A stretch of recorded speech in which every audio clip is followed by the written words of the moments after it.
দর্শক, রাজধানীর গুলিস্তানে শহীদ মতিউর পার্কে চলছে যৌথ বাহিনীর উচ্ছেদ অভিযান। আমরা এই বিষয়ে সরাসরি জানবো। কাজী ফয়সাল সেখান থেকে যুক্ত হয়েছেন আমার সঙ্গে। ফয়সাল, উচ্ছেদের সবশেষ খবর জানাবেন।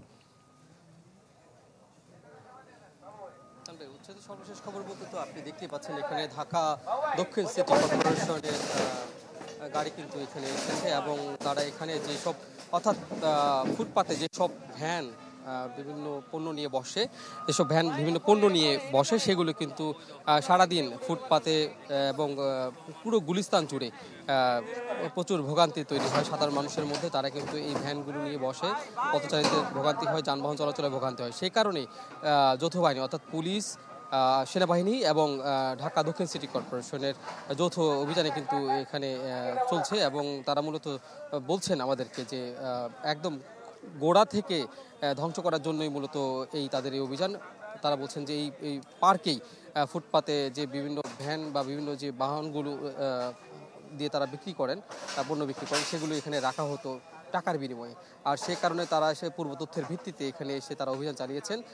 ঢাকা দক্ষিণ সিটি কর্পোরেশনের যে ম্যাজিস্ট্রেট অভিযান চালাচ্ছেন তিনি যেটি বলেছেন যে ওনারা গত সপ্তাহে এসে এই ফুটপাত থেকে এই ভ্যানগুলোকে সরিয়ে দিয়েছিলেন। পরবর্তীতে ভ্যানগুলো কিন্তু আবার এই পার্কের মধ্যে রাখা হয়েছে।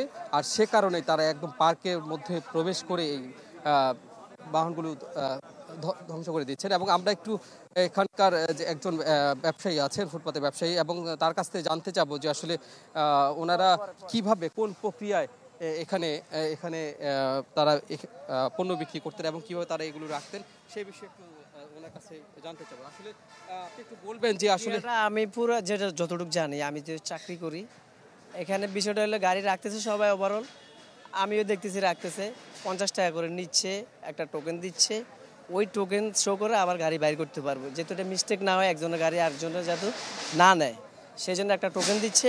ওই টোকেন অনুযায়ী একটা নাম্বার, সিরিয়াল নাম্বার লেখা থাকে আর একটা নাম লেখা থাকে যার গাড়ি তার, তো আবার বাইর করতে সেমটা লাগে। টোকেনটা কে দিচ্ছে? এটা পার্কে যারা কর্তৃপক্ষ, যে পার্ক যারা বসে দায়িত্বে আছে, দারোয়ানের মতো পোশাক টোশাক পরে যারা দায়িত্বে আছে। ওকে, ধন্যবাদ আপনাকে।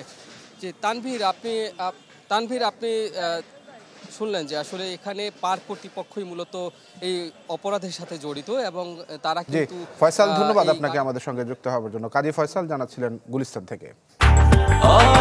ব্রেকফাস্ট, টিফিন কিংবা স্ন্যাক টাইমে মজাদার আয়োজন মানে অল টাইম ব্রেড।